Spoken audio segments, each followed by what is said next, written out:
예, 오늘 말씀은 이 산상수훈 5장 마지막 부분입니다.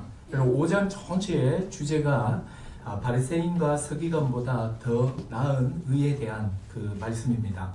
예수님은 바리새인들이 가르친 율법에 대해서 하나하나 교정하여 그 원뜻을 드러내셨습니다. 살인하지 말라, 또 간음하지 말라, 명세하지 말라, 또 보복에 대하여 원래의 의미를 가르치셨습니다.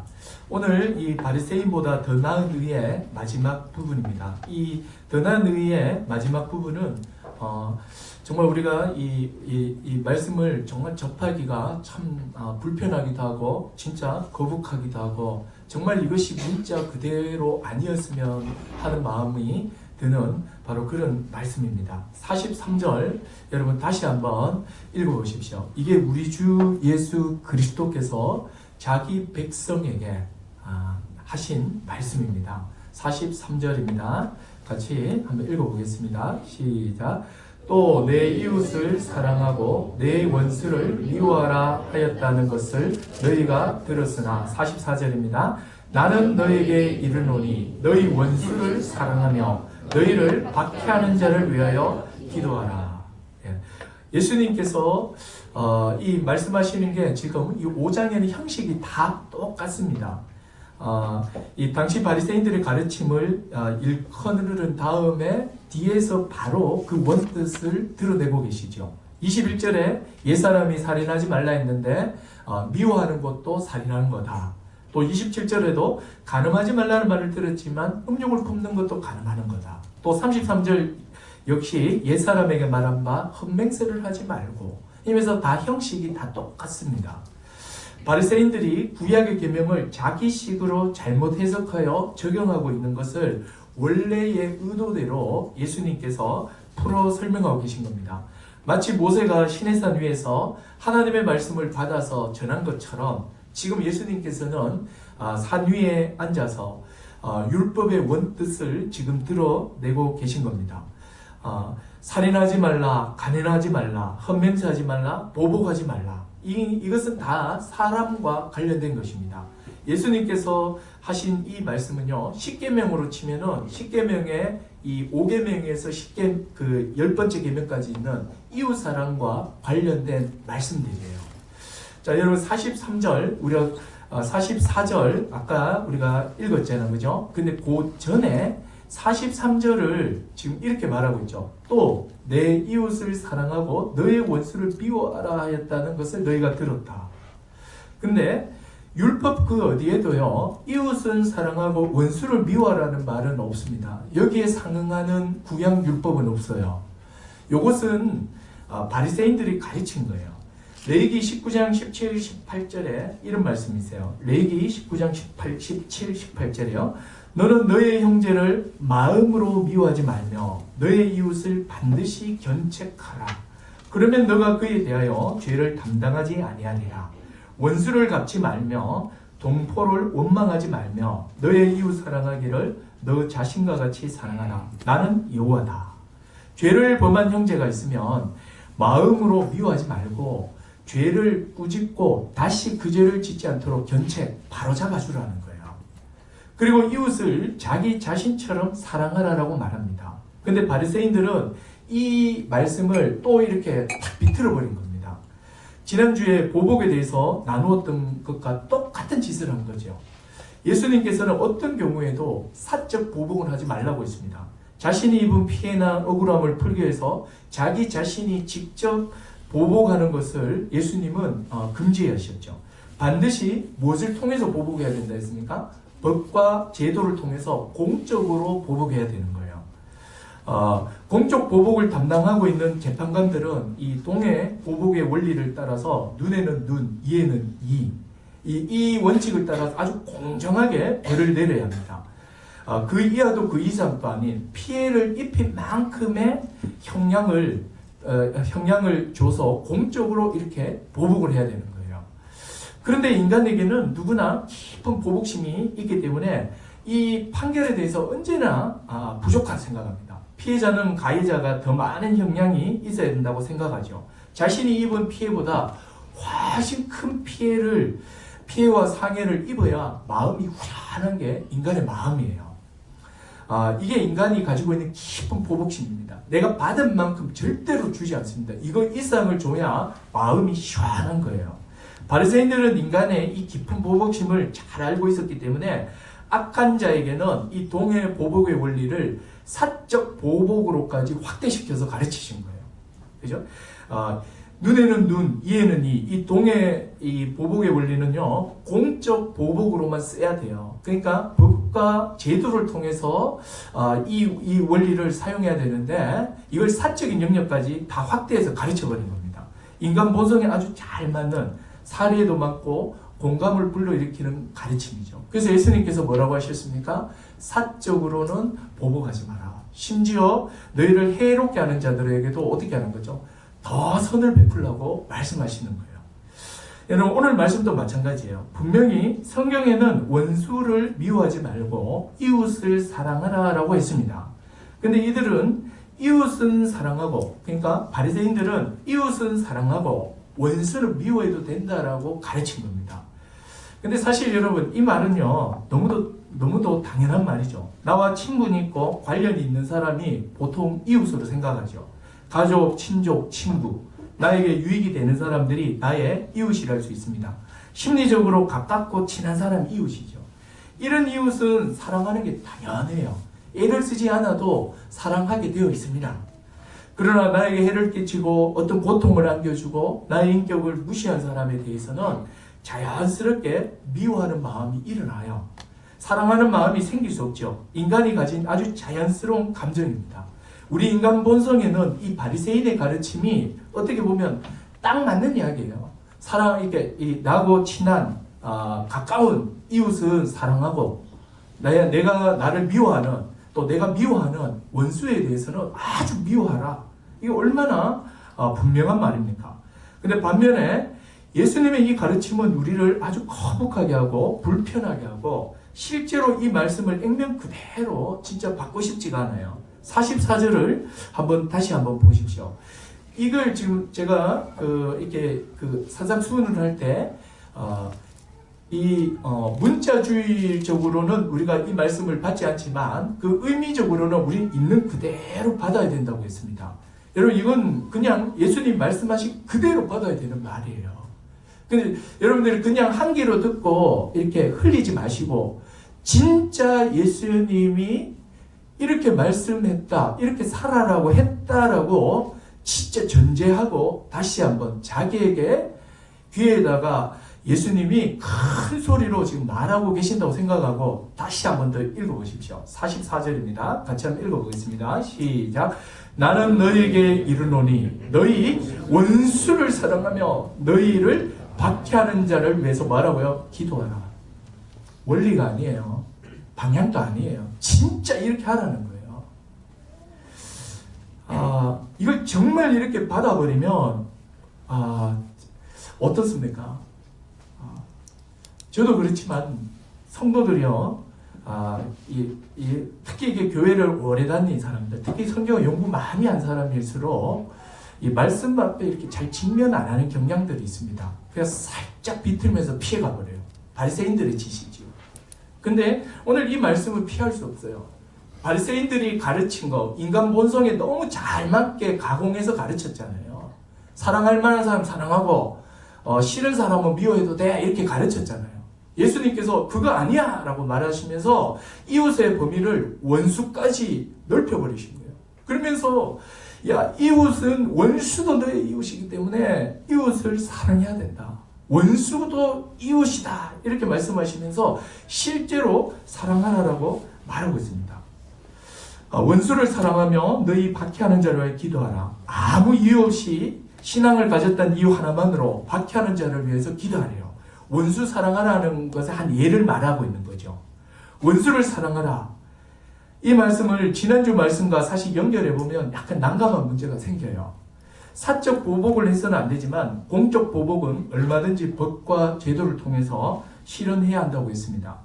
공적 보복의 대상은 나의 원수는 아닌 게 분명해요.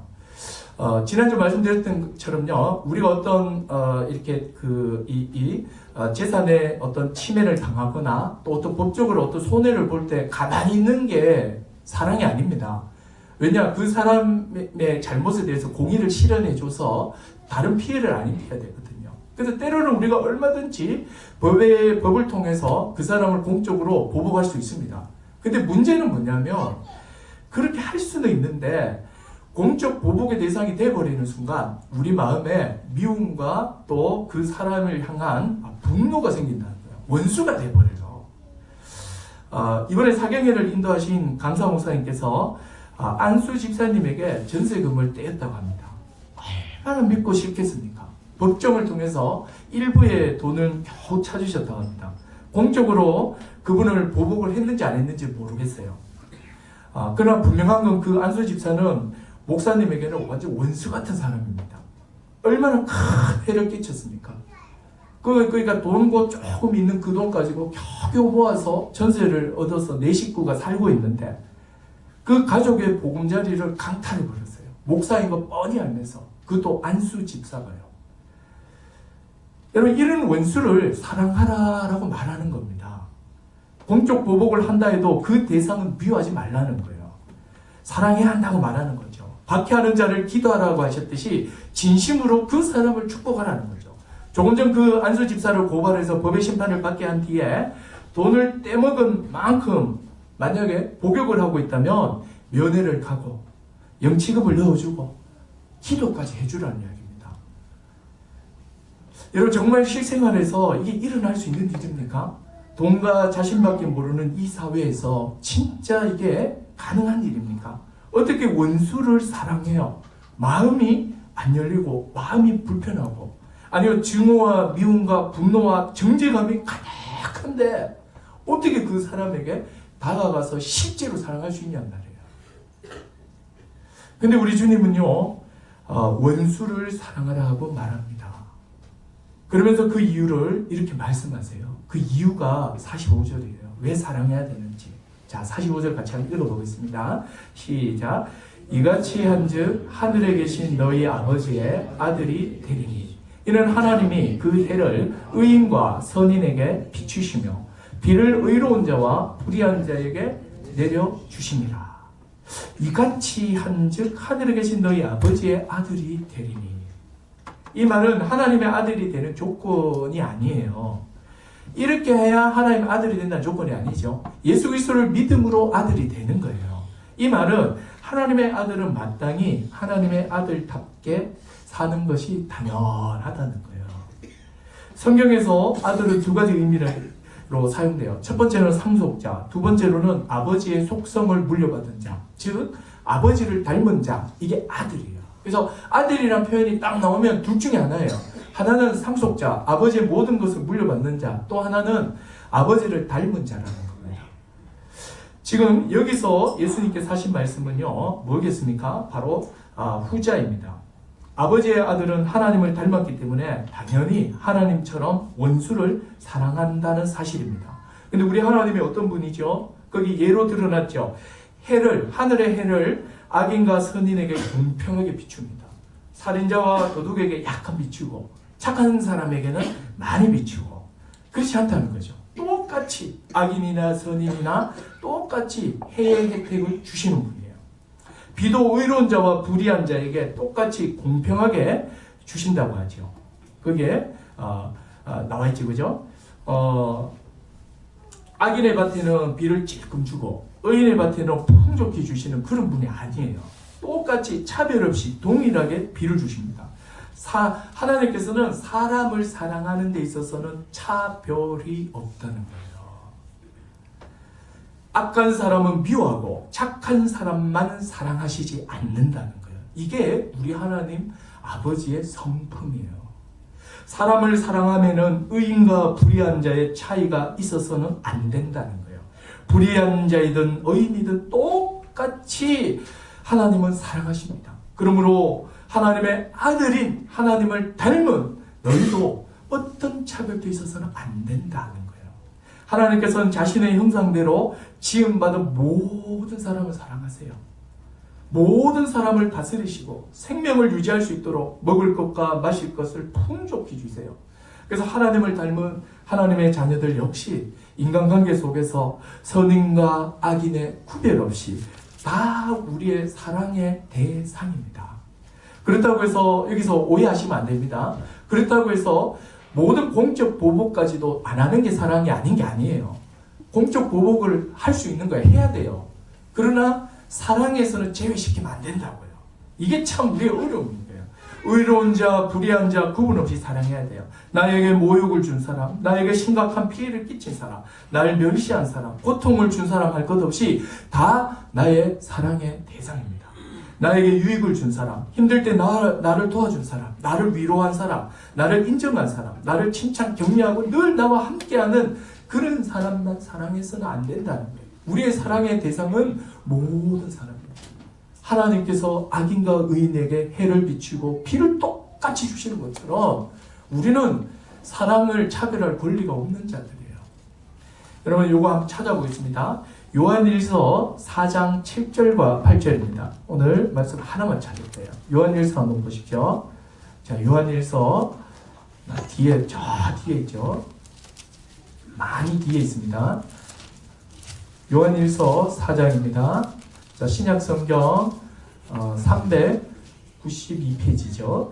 자, 요한일서 4장 7절과 8절 한번 보시기 바랍니다. 천천히 한번 읽어보겠습니다. 사랑하는 자들아, 시작. 사랑하는 자들아, 우리가 서로 사랑하자. 사랑은 하나님께 속한 것이니 사랑하는 자마다 하나님부터 나서 하나님을 알고 사랑하지 아니하는 자는 하나님을 알지 못하나니 이는 하나님은 뭐라고요? 사랑이십니다. 사랑하는 자들아, 우리가 서로 사랑하자. 왜 사랑해야 됩니까? 이 사랑은 하나님께 속한 것이다. 사랑하는 자마다 하나님부터 나서 알고 하나님을 나서 하나님을 안다. 여러분 이 요한 일서를 읽을 때는요, 거꾸로 읽으면은 우리식 사고하고 잘 맞습니다. 거꾸로 한번 읽어볼까요? 하나님을 알고 하나님부터 난 자는 하나님께 속한 자이기 때문에 바로 서로 사랑해야 한다. 이렇게 말하고 있는 거예요. 하나님부터 난 자의 영적 특징이요, 사랑이라고 합니다. 사랑하는 자마다 하나님부터 나서 하나님을 안다고요. 그러나 사랑하지 아니하는 자는 하나님을 알지 못한대요. 여기서 안다는 단어가 핵심이에요. 여러분 여기서 안다는 것은 이 안다는 의미는요, 관계적으로 경험적으로 안다는 것을 말합니다. 제 딸이 나를 아는 것과 저의 딸이 아닌 사람이 나를 아는 것은 그 알매 질적 차이가 있는 거예요. 아버지와 딸로서 아는 것은 바로 관계성을 나타내고 있는 겁니다. 하나님을 안다는 것은 하나님과 자녀로서의 관계성을 나타내는 말이에요. 사랑하는 자는 하나님을 알지만 사랑하지 아니하는 자는 하나님을 알지 못한다. 왜 그렇습니까? 하나님은 사랑이에요. 하나님과 그를 닮은 자녀의 공통 분모가 뭐냐면 사랑이라는 거예요. 하나님으로부터 난 하나님의 자녀의 영적 특성은요, 하나님부터 나온, 하나님부터 물려받은 사랑의 인자를 가지고 있다. 지금 이렇게 말하는 겁니다. 하나님의 자녀인 우리도 하나님 안에 있는 사랑의 인자가 심겨져 있는 자예요. 그렇기 때문에 이 사랑으로 사람을 끊임없이 대해야 돼요. 공적 보복을 통해서 공의를 실현하고 그 사람을 비워서는 안 되고 그 사람도 사랑의 대상이에요. 여러분 이게 우리 그리스도인의 그 사람을 대하는 기본 태도입니다. 하나님을 닮은 하나님의 자녀라면 하나님처럼 사랑해야 돼요. 하나님의 사랑의 인자를 가진 하나님의 자녀는 당연히 사랑해야 돼요. 그의 사랑의 범위는 바리새인들이 그 가르친 것처럼 자기에게 잘해주는 이웃만 사랑하는 것이 아니라 원수 같은 자도 사랑의 범위에 들어간다는 거예요.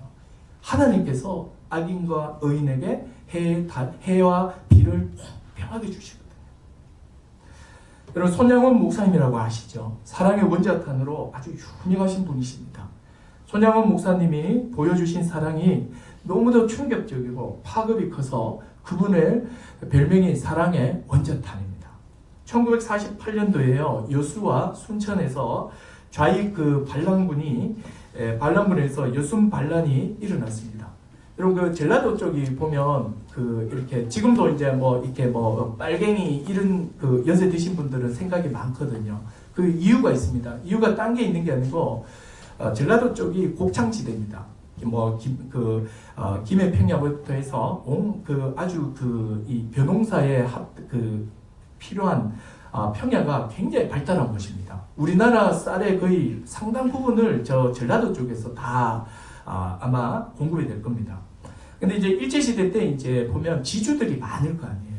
그러면 거기에 밑에 사는 소작농이 굉장히 많았을 거라고요. 근데 이제 이게 해방이 되면서 북한에서는 김일성을 앞세워서 그 토지 개혁이 막 일어났습니다. 그때 이제 우리 그 소식을 들었을 때 가장 기뻐한 사람들이 누구냐면 바로 그 전라도 쪽에 있는 소작농들이죠. 제일 긴장한 사람들은 그 지주들일 겁니다. 이제 그런 가운데 이제 공산주의 사상을 가진 사람들이 어디가 가장 활동하기 좋았냐면 이 전라도 쪽이에요. 왜요? 소작농이 많으니까요. 그래서 거기서 이 공산주의 사상을 엄청 퍼뜨렸습니다. 그래서 진짜 많은 소작농 중심으로 따라오면서 북한 이야기를 들으면서 환상을 가지면서 이제 자기들도 이제 땅을 가질 수 있다 공평하게 그런 생각을 갖게 된 거죠. 그래서 그곳에 그렇게 많은 이 소위 말하는 빨갱이들이 많았던 겁니다.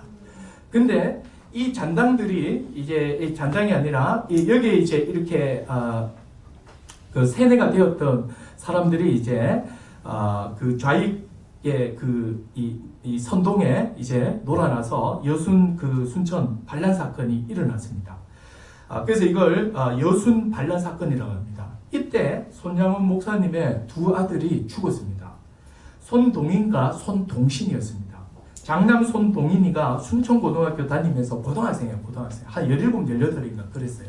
기독학생회 회장으로 있으면서 열심히 전도를 했습니다.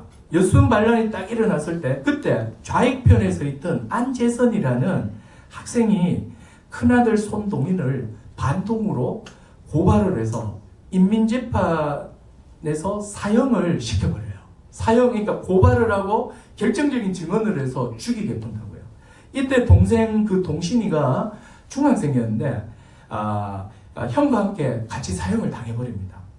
그리고 이제 여순 반란이 이제 진압된 다음에 좌익에 섰던 안재선이라는 학생이 재판에 이제 회부되어서 사형 선고를 받습니다. 근데 이 소식을 들은 손양원 목사님이 판사에게 안재선을 살려달라는 청원서를 써요. 이때 주위 모든 사람이 반대를 했죠. 누가 가장 극렬하게 반대했을까요? 예, 사모님과 딸 동희예요. 심하게 반대를 했습니다. 이때 딸 동희에게 이렇게 말했다고 합니다. 이게 아마 그 전기집에 있는 것 같아요. 내 두 아들은 신앙의 자유를 지키다가 죽었기 때문에 영광스러운 죽음이다. 그리고 내 두 아들에게 이런 죽음을 허락하신 분도 하나님이시다. 하나님께서 원수를 사랑하라고 하셨는데 우리가 이 사람을 용서하는 것이 하나님의 뜻이 아니겠느냐? 아니면 죽이는 게 하나님의 뜻이겠느냐? 이렇게 설득을 해서 결국 손양원 목사님의 청원서 때문에 안재선이가 사형을 면하게 됐어요. 근데 여기서 그치지 않아요. 근데 이 안재선이 이제 복역을 다 끝내고 이제 공적 보복이 끝난 거죠. 끝내고 이제 출소할 때쯤 돼서 손양원 목사님이 또 정말 이 마른 하늘에 이 벼락치는 소리를 하시는 거죠. 이 안재선이를 내가 양자 삼겠다. 이렇게 말하는 거예요. 누가 가장 반대했을까요? 예, 역시 딸 동희와 사모님이요. 죽으면 죽었지 절대로 내 두 아들을 죽게 만든 죄를 데리고 산다고 말도 안 되는 거죠. 절대로 두 아들 죽인 원수를 받아들일 수 없었던 거죠. 용서한 것도 어려운데 양자 삼아서 여러분 같이 산다고요. 여러분 용서는 한 번 하고 끝나요. 안 보면 그뿐이에요. 근데 양자에서 같이 살면 아침, 점심, 저녁으로 밥 차려줘야 되고 같은 공간에서 살아야 되고 마주치고 그럴 때마다 두 아들이 떠오를 텐데요. 이게 정말 이해되지 않습니까? 그래서 죽어도 못한다고 반대를 했다고 합니다. 그때 손양원 목사님이 끝까지 설득을 했대요. 어떻게 설득했냐면 이런 내용이 있네요. 예수님은 원수를 사랑하라고 하셨지 용서만 하라고 하시지 않았어. 우리가 이 사람을 양자로 받아들이지 않는다면 용서는 했지만 사랑하는 것은 아니지 않느냐. 야, 참 놀랍죠. 이 손양원 목사님의 이 거듭된 설득으로 결국 안재선은요, 그 집에 양자가 돼서 손인신이라는 이름으로 새로운 삶을 살게 됩니다. 저는 이 한 줄로 끝났지만 이 사모님과 그 여동생이 겪게 된 그 고통이 얼마나 컸을까 싶어요. 손양원 목사님처럼 빨리 이게 안 됐을 거예요. 얼마나 마음이 아팠겠습니까? 아니 분노 그냥 이 원수와 같이 함께 산다고 생각해봐요. 이보다 더 고통스러운 일은 없을 거예요. 그리고 이 사람이 세례를 받았을 때요, 손양원 목사님이 이렇게 말했다고 합니다. 내가 더 좋은 새 아들을 얻었다. 불과 70년 전에 이 땅에 실제로 있었던 일입니다. 그분의 딸 손동희 권사님이요, 지금도 거의 90에 가까운데 살아계셔서 이 사실을 생생히 증언하고 있습니다. 여러분, 손양원 목사님이라서 가능했을까요? 백의종군하며 나라 구한 이순신 장군처럼 손양원 목사님이 원래부터 대단한 분이어서 이런 사랑을 했냐고요. 저는 절대 그렇지 않다고 생각합니다. 하나님의 아들이기 때문에 아버지 하나님을 닮아 일을 한 거예요. 죄는 재판을 통해서 공적 보복을 했고 아들을 죽인 원수 안재선을 용서했을 뿐 아니라 양자를 삼아 데리고 살았습니다. 여러분, 이게 진짜 사랑이에요. 한 번 용서하고 안 보면 되는데 그게 아니라 데리고 살아버린 거예요. 그게 불가능한 사랑이죠. 여러분, 이 손양 목사님이 대단한 게 아니에요. 물론 이제 대단한 면이 있죠. 그런데 우리가 더 1차적으로 더 주목하고 더 대단하게 더 영광을 돌려야 될 것은 그분 자체가 아니라 그분 안에 심겨져 있는 하나님의 사랑의 인자입니다. 그분이 그렇게 할 수 있었던 그 사랑의 출처, 근거가 어디냐 말이에요. 요한일서 이 말씀 아니겠습니까? 바로 하나님 아버지의 사랑인 것입니다. 손양원 목사님 안에 있는 이 사랑은 하나님으로부터 왔습니다. 하나님의 사랑의 출처예요. 여러분이나 저나 하나님부터 난 자라면 바로 이러한 사랑까지 가능한 사랑을 우리도 가지고 있다는 거예요. 차이는 뭘까요? 발현됐느냐 발현되지 않았느냐, 그 차이입니다. 우리도 이렇게 사랑할 수 있는 하나님의 사랑의 인자가 분명히 있습니다. 그럼에도 불구하고 우리는 왜 이렇게 용서조차 안 됩니까? 사랑은 고사하고 용서도 잘 안 될 때 많죠. 자존심에 금돈 가고 모욕당하고 기분 나쁘고 견딜 수 없으면 보복하고 싶고 무정하고 무심해버리죠. 교회 안뿐 아니라 교회 밖에서도 그 사람에 대한 그 보복에 대한 마음, 억울함에서 나오는 그 분노, 이거 얼마나 우리가 품고 살아갑니까? 여러분, 우리에게도 손양원 목사님이 가지셨던 사랑의 인자를 통일하게 가지고 있습니다. 그런데 우리는 왜 용서도 어렵고 사랑하는 것도 어렵습니까? 왜 그런지 아세요? 여러분, 한 번에 이런 사랑을 할 수 있을 것 같습니까? 손양원 목사님이 한 번에 두 아들을 이렇게 할 수 있을 것 같아요? 아니에요. 그분은 목사가 되고 거듭나면서 매사 매순간 사소한 일에서부터 사랑으로 사셨던 거예요. 작은 것에서부터 물 한 번 먹는 것도 양보하고 줄 서는 것도 양보하고 작은 것에서부터 사랑의 인자를 발현시켜 나갔기 때문에 그 순간이 쌓여서 이 큰 사건 앞에서도 원수라는 그 생각보다 하나님의 사랑이라는 이게 더 큰 거예요. 그래서 이 일을 할 수 있는 거잖아요. 그리고 근본적으로 사람들은요, 한 번도 안 살아봐서 다 두려워하고 있는 것 같습니다. 다 겁을 먹고 있는 것 같아요. 사랑하면서 사는 것이, 이렇게 온전히 사랑하며 사는 삶에 대해서 본 적도 없고 자기 자신이 이렇게 온전히 살아본 적도 없으니까 무섭고 두렵고 불안하고 자기만 손해볼 것 같아요. 그래서 그런 것 같아요. 어제 제가요, 놀라운 일을 목격했습니다. 9살 난 우리 김유일 군이요, 유라동 롯데 쇼핑 프라자 건너 5단지에 사는데 그 아파트에서요, 놀라지 마세요, 혼자 버스를 타고 환승을 해서 우리 교회 고층 카페까지 왔습니다. 진짜입니다. 제가 직접 그 현장을 목격했습니다. 집에서 찬바람을 맞으면서 엄마가 쥐어준 핸드폰을 꼭 잡고 횡단보도를 건너고 아파트를 지나 롯데 쇼핑프라자 중앙통로를 통과하고 버스를 기다려서 이 버스를 혼자 스스로 타고 반야현역 반야월역 승강장 가요라고 묻고 카드를 단말기에 이렇게 갖다 대고 당당히 혼자 탄 거예요. 그리고 신기역쯤에서 다음 승강장은 이 안내 목소리를 듣고 반야월역 승강장에 내려요. 그리고 지하철역을 통과하여 환승 승강장에 도착합니다. 그리고 또 그곳에서 기다려서 동구 4번을 타고 혁신도시 파리 바게트 앞에 내려 우리 교회 5층까지 온 거예요. 와, 어떻습니까? 9살이에요. 놀랍지 않습니까? 그래서 제가 이제부터 유일이를 이제 김유일 군으로 부르기로 이제 제가 결심을 했습니다. 진짜 김유일 군이에요. 대단하죠. 근데 너무 이 애를 칭찬하지 마시고요. 그냥 김유일 군 이렇게 불러주시면 됩니다. 물론 이제 엄마와 여러 번 이 코스를 연습했습니다. 그리고 엄마가 전날에 충분히 교육도 하고 폰도 주면서 만약의 사태에 대비해서 아주 철저하게 대비한 거죠. 여러분, 김유일 군의 이 보폭의 자유는요, 유라에서 혁신도시까지 넓어졌습니다. 그의 자유가 얼마나 넓어졌나요? 초등학교 1, 2학년들은요 떼처로 짜기고 25평 집이 지 자유예요. 밖에 나가면 죽는 줄 알아요.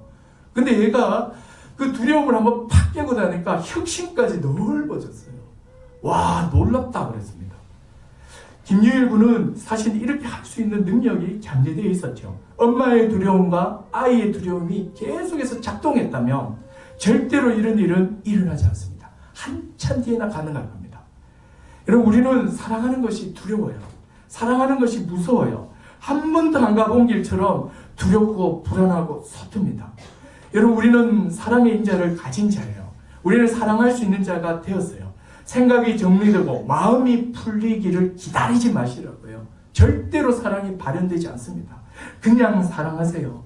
그냥 현관문을 나서면 돼요. 그리고 그냥 버스 타면 됩니다. 그냥 사랑하면 됩니다. 우리 안에 하나님의 사랑의 인자가 있단 말입니다. 여러분, 다시 본문의 말씀을 한번 보십시오. 마태복음 그 5장 47절과 48절을 다시 한번 보십시오. 같이 한번 천천히 읽어볼게요. 46절과 48절입니다. 자, 시작. 너희가 너희를 사랑하는 자를 사랑하며 무슨 상이 있으리요? 세리도 이같이 아니하느냐? 또 너희가 너희 형제에게만 무난하면 남보다 더하는 것이 무엇이냐? 이방인들도 이같이 아니하느냐? 그러므로 하늘에 계신 너희 아버지의 온전하신 것 같이 너희도 온전하라. 무슨 말입니까? 이웃의 범위를 말하는 거예요. 세상 사람들은, 하나님부터 나지 않은 사람들은, 그러니까 불신자들은 자신을 사랑하는 자를 사랑하고 자기 형제에게만 무난합니다. 세상 사람들은 자신의 이웃의 범위에 원수가 없단 말이에요.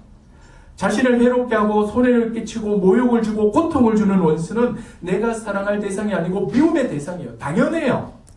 나의 이웃이 아니에요. 오직 하나님만이 모든 사람을 사랑하시는 분입니다. 하나님부터 난 하나님의 자녀들 역시 하나님의 온전하신것 같이 온전하라, 이렇게 말하는 거예요. 여기서 온전하라 이 말은 성숙하라 하는 거예요. 사랑에 성숙하라 하는 거예요. 이번에 제가 사경의 목사님 말씀을 통해서 이 가장 은혜 받은 것 중에 하나가 예수 믿고 구원받고 성경적으로 살고 복음적이 된다는 것이 실존적으로 뭐냐 했을 때 바로 이 관계가 회복되는 거다. 하나님과의 관계, 생태계와의 관계, 자기와의 관계, 이웃과의 관계, 그 관계가 점점 넓어지는 거예요. 내가 예수 그리스도를 믿고 믿음으로 살아갈 때 나타나는 그 성숙의 증거는 뭐냐면 내가 작년보다 더 많은, 내가 품을 수 있는 범위가 넓어지고 또 사랑하는 깊이가 깊어지는 거예요. 사랑의 깊이는 또 깊어지며 또 사랑할 수 있는 그 폭은 더 넓어지는 거예요. 그래서는 마지막에 하나님처럼 원수들까지도 사랑하는 이 사랑의 범위 안에 넣어서 실제로 사랑의 대상이 되는 거예요. 저는 여러분들에게 지금부터 처음부터 그렇게 이 손양호 목사님처럼 살아라고 말하고 싶지 않아요. 그렇게 못하세요. 할 수가 없습니다. 근육이 안 만들어졌는데요.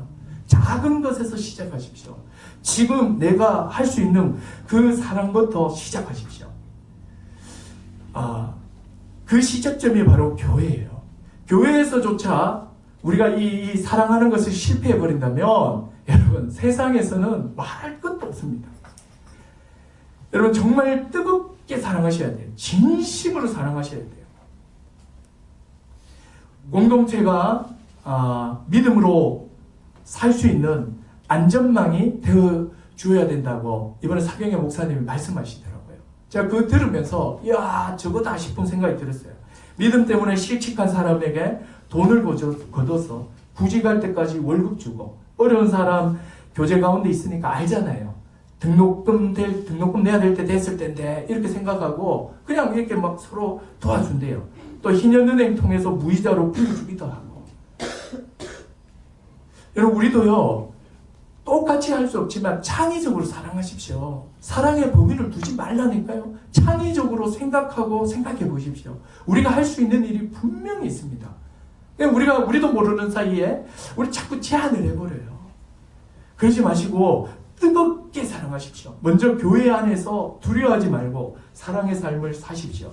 주님 앞에 섰을 때요, 우리의 이 인생에 살았던 삶은요, 하나님을 사랑하고 이웃을 사랑한 그 흔적밖에 없어요. 우리가 나중에 딱 주님 앞에 설 텐데 주님 앞에 딱 서서 우리의 삶을 제출할 때 남는 거는 없다니까요. 하나님을 사랑하는 흔적, 이웃을 사랑하는 흔적, 이거 두 개밖에 없어요. 이게 가장 영원한 가치예요. 이 가치는 계속해서 갈 겁니다. 잠깐 여기서 욕심 부려서 사람들의 부러움의 대상 되지 마시라니까요. 그러지 말고요. 있는 돈으로 얼마나 통장에 잔고를 모았나 여기 관심 갖지 말고 내가 얼마치 사람을 사랑했나 이렇게 생각하십시오. 그래서 우리가 영원한 곳에 간다면 우리는 영원한 관계 속에서 영원한 인정을 받을 거예요. 그때 형제님 도와주셔서 진짜 감사합니다. 또 가는데 또 한 자매가 와서 그때 형제님이 그때 위로해서 감사합니다. 그때 도와줘서 고맙습니다. 이런 사람으로 가득 차 있다면 그 인생이 얼마나 놀랍겠습니까? 근데 내가 천국을 걸어가고 있는데 아무도 내한테 와서 인사하는 사람이나 아는 사람이 없어요. 이 부끄러운 부분 아닙니까? 그냥 부러움의 대상은 됐지만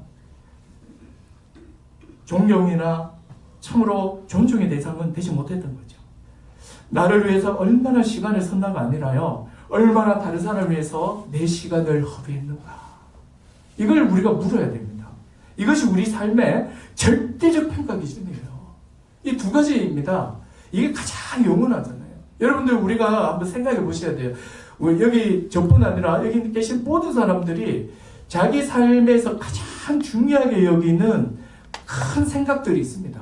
이 큰 생각을 이렇게 그냥 잠겨 있어요. 그러면서 이게 지금 자기의 무의식까지 다 영향을 주고 있는 거예요. 그러면서 말씀을 해도 또 성경 공부를 해도 근본적으로 탁탁 다 쳐내버리는 게 있다고요. 다 자기에게 이득이 되고 이익이 되고 또 그러니까 세상 사람들 말하는 것처럼 남들 보기에 남부럽지 않게만큼 살아야 될 것 같고 뭐 노후도 어느 정도 내야 될 것 같고 온갖 자기 사랑밖에 없는 그런 사람들이 있다고요. 여러분 생각하셔야 됩니다. 오늘 우리 주님께서 거대한 말씀을 우리 가슴 속에 지금 꽝 던지시는 거예요. 뭐라고 하십니까? 바로 원수도 사랑해라는 거예요. 이게 절대적 기준이라는 거예요. 하나님의 온전하신과 같이 온전하나 하나님의 그 사랑을 닮은 자가 되라. 그러면 우리는 진짜 이게 우리의 삶의 전체 가장 큰 이야기가 돼야 돼요. 그래서 우리는 매년 우리를 평가할 때 나는 얼마만큼의 돈으로 사람들을 섬겼는가? 나는 얼마만큼의 시간으로 사랑하는데 내 시간을 허비했는가? 이게 가장 큰 우리의 기준이 돼야 되지 않나요? 그래서 교회에서 이런 사람이 가장 큰 자가 돼야 되지 않나요? 저는 정말 돈 많고 시간 많아가지고 부러움의 대상이 안 되셨으면 좋겠어요. 그냥 가난해도 괜찮으니까 그 가난의 종류가요 정말 다른 사람을 돌본다고 다른 사람을 섬긴다고 그렇게 했다면 이보다 더 부유하고 더 큰 사람이 어디 있겠습니까? 정말 저는 이렇게 우리가 함께 살았으면 좋겠습니다. 교회가 바로 그런 현장이 됐으면 좋겠어요. 그래서 항상 생각하십시오. 나를 움직이는 가장 큰 이야기가 뭔가? 나를 움직이는 가장 큰 주제가 뭐냐? 이거예요. 그것이 사랑하는 것이 아니라면 우리는 지금 세속의 길에 서 있는 거예요. 진짜 스스로 물어보세요. 지금 내가 뭔가 몰두하고 하고 있는데 그 다음은요? 그게 어쩌란 말인가? 한번 물어보십시오. 그게 내 인생에 내가 지금 막 붙들고 있고 그게 나를 막 영향을 주고 있는 그것이 나에게 정말 중요한 게 맞냔 말이에요. 그게 정말 하나님 앞에서도 귀한 것이 맞냔 말이에요. 이제 말씀을 정리하겠습니다. 오늘 예수님께서 이 사삼순 5장에서 바리새인보다 나은 의를 말씀하시면서 마지막 5번째가 뭐였냐면 사랑이에요. 결국은 뭡니까? 사랑의 삶으로 모든 율법이 완성되는 거예요. 그래서 여러분 우리 그냥 우리가 진짜 그냥 이렇게 좀 거지같이 살아야 되니까 정말 뜨겁게 사랑하다가 우리 가십시다. 그래서 우리가 저 영원한 땅에서도조차도 우리의 이 사랑이 막 이어지고 넓어졌으면 좋겠어요. 그래서 저와 여러분이 함께 이 사랑의 삶이 실현되면 좋겠습니다. 기도하겠습니다. 제가 기도하겠습니다. 하나님 아버지, 이 시간에 말씀을 통하여 우리가 어떤 존재인지 알게 됐습니다. 우리는 사랑의 인자를 가진 자입니다. 더 이상 두려워하여 멈칫하지 말게 하시고 참으로 한 걸음 나아가 사랑하는 자가 되게 하여 주시옵소서. 마음의 준비 또 상황 생각지 말고 주님의 말씀에 순종하여 사랑하는 자로 살아가게 하여 주시옵소서. 예수님의 이름으로 기도드렸습니다. 아멘.